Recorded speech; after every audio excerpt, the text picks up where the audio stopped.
Howdy doody, my name is Susie and today I thought I would share with you how I'm making these. They're actually soya chunk escargot. So faux escargot, they are not actual snails, but they are snail-like.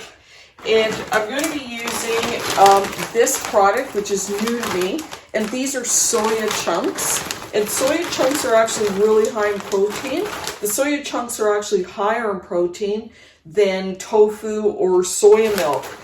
And what the soya chunks are basically, they take the soya bean, they separate the oil from the bean, they bake the bean, they grind it up, turn it into a dough, and then they dehydrate it so that you get these little soya chunks. See? And they're totally dehydrated. And this whole bag was actually about $3.50. So it's very economical, shelf stable, because it's a dried good. You can keep it for a long time on your shelf. And the texture really does resemble an escargot, if you've ever had an escargot. So this is really easy to make. I'm going to show you how to prepare the soya chunks so that you can actually use them in any kind of recipe. I just happen to be making the faux escargot today. So I've got a small pot of water, and we're going to take our dehydrated soya chunks, and we're going to put them in the water, and we're going to boil them for 5 minutes in order to cook the soya chunks. And we're just going to add enough to make a couple of appetizers. So we just want to add our soya chunks to the water. We want to bring it to a boil, and then we're going to boil it for 5 minutes. Now, just as reference, this is 15 grams of the dried soya chunks. So when you look on the back of the bag, you can see that 15 grams is 51 calories. It has hardly any fat at all, 0.1%.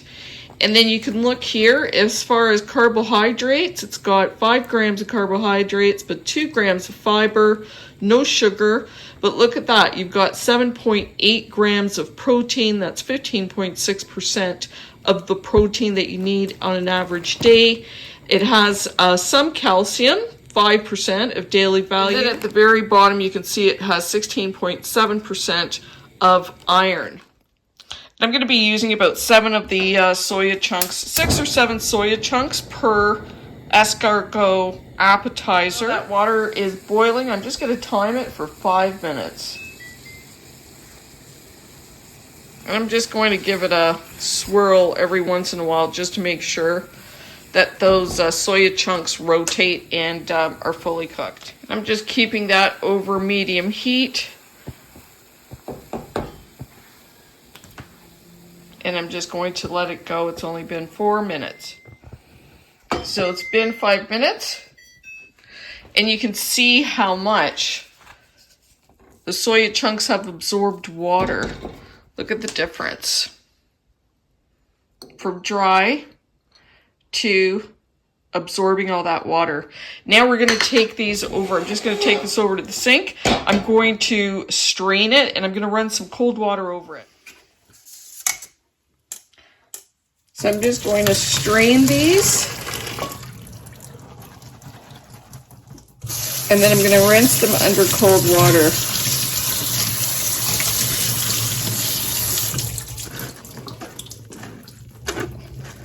And it just takes, there's a little bit of a wheat kind of flavor in it.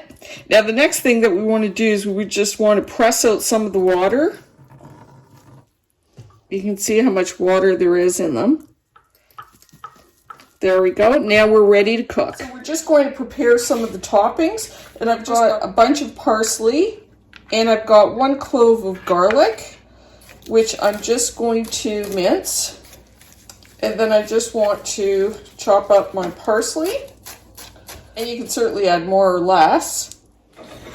So we're here at the stove, and I've just set my soya chunks off to the side. I've just got them in a strainer over a pot. You can see they're nice and juicy. still. And at this point, they're ready to use in any recipe, a stew, a soup, or anything else that you may want. But we're going to be using them today to make our faux escargot.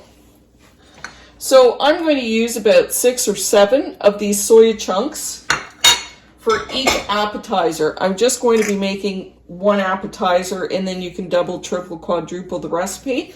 And I'm also going to be baking them in these little seashells. So what I'm going to do is I'm going to assemble these. First of all, I'm going to just saute these in some butter, garlic, and in the parsley. I'm going to assemble them by placing them in my dish. And then I want to top it off with something that's crunchy, and then I'm going to add a bit of mozzarella to the top. So you can use breadcrumbs, but I've decided to use almond flour, which comes like this. And this is really a good alternative to using breadcrumbs. So when you toast it, it's like this, and it definitely has a lot more flavor. So if you want to toast it, you just need a dry pan. I've used this previously. And you just want to heat up that pan a little bit more than medium. And then you can just add your almond flour to the pan, and it will literally take a minute or two, and you will start to smell this as it toasts. It also has a really nice, sweet, kind of nutty flavor, so it goes really well with these faux escargot. Now it's literally only been about a minute or two. You don't want to walk away from this because it toasts very, very quickly. And you will start to smell the almonds toasting. And you can see how nice and golden that is in just a minute or two. And this makes a great topping as an alternative to breadcrumbs. So I'm just going to leave that off to the side. Actually, I've got some in a cup, and this is going to be part of our assembly at the end. So the first thing that we're going to do now is we're just going to use a pat of butter, and just over medium heat, we're just going to melt the butter. Look how much that's even toasted even further just by letting it sit in the pan.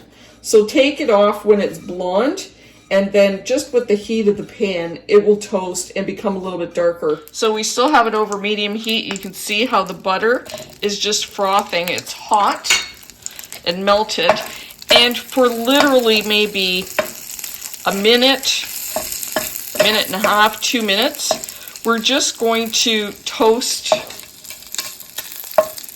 or fry our soya chunks in the butter for about a minute, and the soya chunks have absolutely no flavor. So we need to infuse the flavor now, because once we put it under the broiler to melt the cheese, it's not really going to have much time for anything to absorb into the chunks. So we're adding our flavor to the chunks now, and you don't want to burn the butter. Turn it down if it's a little bit too high. And you can see how already it's starting to toast a bit. It only takes about a minute. We're going to add the garlic and the parsley.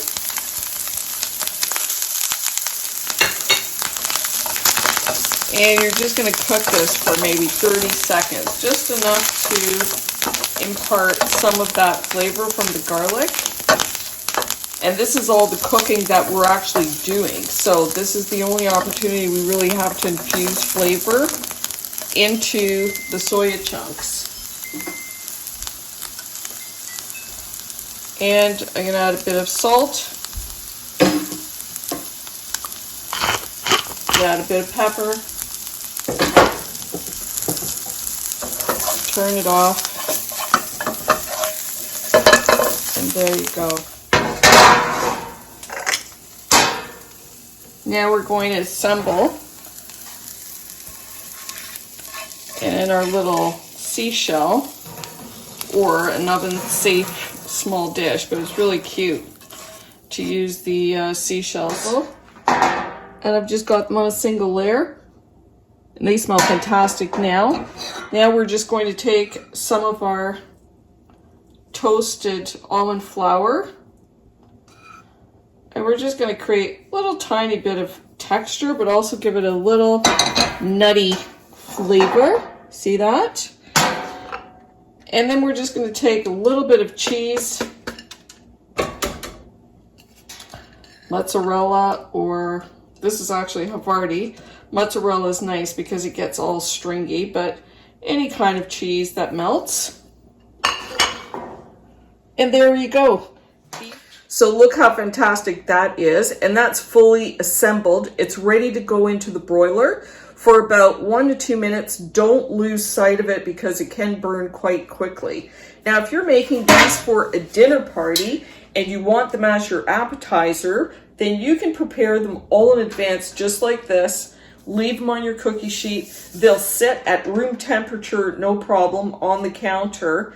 And then just before you're ready to serve your first course or your appetizers, then you can just pop these into an oven under broil for 1 to 2 minutes, and you can serve them piping hot to each one of your guests. So let's put them in the oven and I'll show you what it looks like. So it's been about 2 minutes and it smells divine.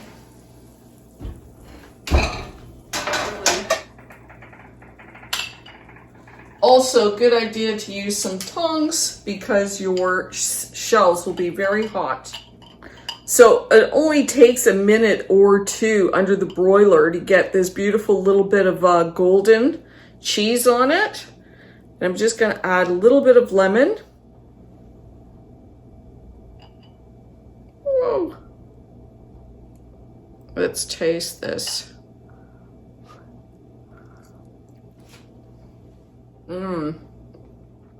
It tastes delicious. But then again, what doesn't taste delicious with butter and garlic on it? Almost everything. But the texture is bang on. If you've ever had escargot and you try these, honestly, you might not even be able to tell the difference. But also the great thing about the soya chunks is that they're so economical. $3.50 for a huge bag. It stores in your shelf. You've got it available anytime you want. It's very easy to prepare, very quickly to prepare. And again, the source of protein is great for those who can't get protein through animal sources, or they don't want to get protein through animal sources. So for the elderly people, or even if you can't chew through meat, these are very tender. They're very palatable. They'd be great for children as well. I think they would like the texture. So take a look at soya chunks and see what kind of recipes you can create. In the meantime, I hope that you try this. And if you try it and you like it, I hope you share it. Until next time, bon appetit. I want to just squeeze a lot of the water of it. So now they're cooked. Let's see what they taste like, just like this.